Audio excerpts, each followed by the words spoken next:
not the furniture.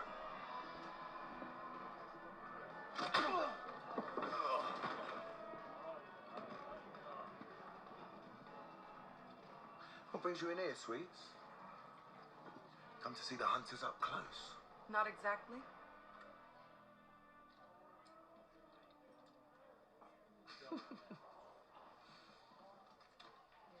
Cupcake here's a bounty hunter. So you went down, you filled out your application forms, you got your ID badge, and now you're just like us, yeah? Let me introduce you to some of your professional colleagues. This is Master Clive Lee of the White Hot Palm. He has over 200 confirmed kills. 207. Well, this is Screwhead, one of our most lethal bounty hunters. And then there's McTeague, the dog master, with his hellhounds. His biggest problem is having enough left to identify after so he can collect the bounty.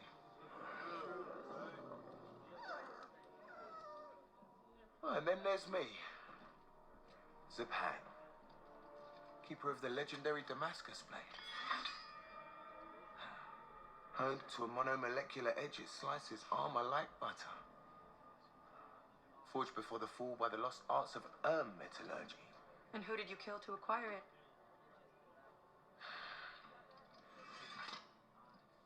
A hunter warrior is a solitary predator. You'll be competing against us for the kill. You can see what you're up against. Thanks. I came to ask for your help against our common enemy, Gruishka. He's being protected by the system and continues to rampage unchecked. And now he's after Ito and me. So I'm calling on you, my hunter warrior brothers.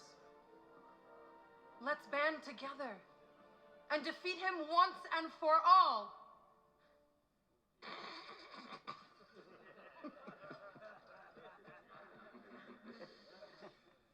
Any takers?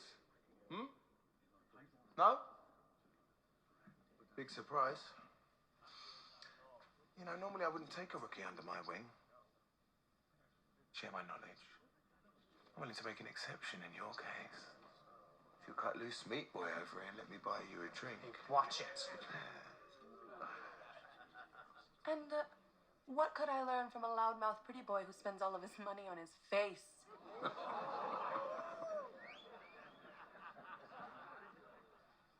Maybe I'll pull your arms and legs off. Roll your head around in the street. Maybe that'll teach you some manners.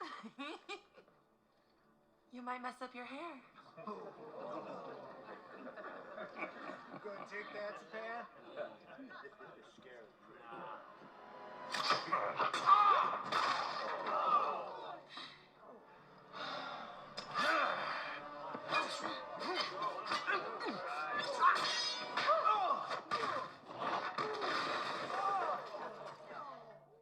What's up YouTube, Doc Ito here, the doctor is in. Remember to like and subscribe so you don't miss any of the free repairs. I love these special features in Alita Battle Angel, showing the look of how the movie was made. And I wanted to point out a couple of things. So of course we see Rosa here with her dual camera setup. This was upgraded after Avatar with Weta Digital, improving the cameras, and of course they're continuing to work on their technology from Alita to improve the Avatar sequels. But her performance was fantastic, and what I was impressed was the amount of practical effects and practical stunts used in Alita Battle Angel, even with so many CGI characters. That's what ends up giving so much realism to the character and to so much of the scenes in the movie. Now, I will point out a couple things. So here in this scene, coming up, you'll see that Rosa and Kian are in actually two different shots. You can see down the middle, there is a separation between the two where you can see the camera jumping a little bit, indicating two different shots were used here to make this scene possible, and then in post-processing put back together in one scene, which is pretty typical I also found the Damascus blade interesting. In this scene, you can see the tip of the blade clearly, but then from the other camera angle, the tip is missing to be put back with CGI later on. So pretty interesting that they used, I guess, 2 different swords, or the tip fell off in one of the takes. But I actually think in the disarming scene here, the sword is actually CGI, my opinion. I think this is not original footage. Initially when this came out, we thought that the disarmament hitting the table here was completely real as well. I mean, obviously lots of skills to the actors, and this stunt double for Rosa. I mean, the odds of it hitting the table perfectly are very low. I guess it is possible, but I do think there's definitely some CGI in here, because look at the table. Before anything has hit the table, suddenly something is flying up here. This before nothing, and then the next frame, before the sword has actually hit this bottle, there's things flying up on the table, and the table itself does not move. So if you look, the table you'd expect it to move if something is actually shooting up all this salt or dust or whatever it is. So I think this bottle is CGI. I think all this stuff flying up is CGI, and I suspect that the sword itself too is CGI. I mean, I could be wrong, but like, look at this other bottle on the table, which completely doesn't move at all. Like, the table doesn't move. I mean, the bottle moves. This bottle moves a tiny bit, but the table pretty much doesn't move. The only thing that is actually shook up by this is this specific bottle, and things are flying up. So I think it's not a real sword. I might be wrong. Let me know what you guys think. But either way, it looks amazing, and I think they did such an amazing job with this scene for Alita. And then the last thing that I found very impressive, so let's look at this one more time. You know, is that real or not? I just don't think it is. And just the way it comes off screen here behind this guy, to me, does not look real. Like, just the way it falls off. But it's a split-second scene, and, you know, it doesn't matter. I mean, I'm really nitpicking things here.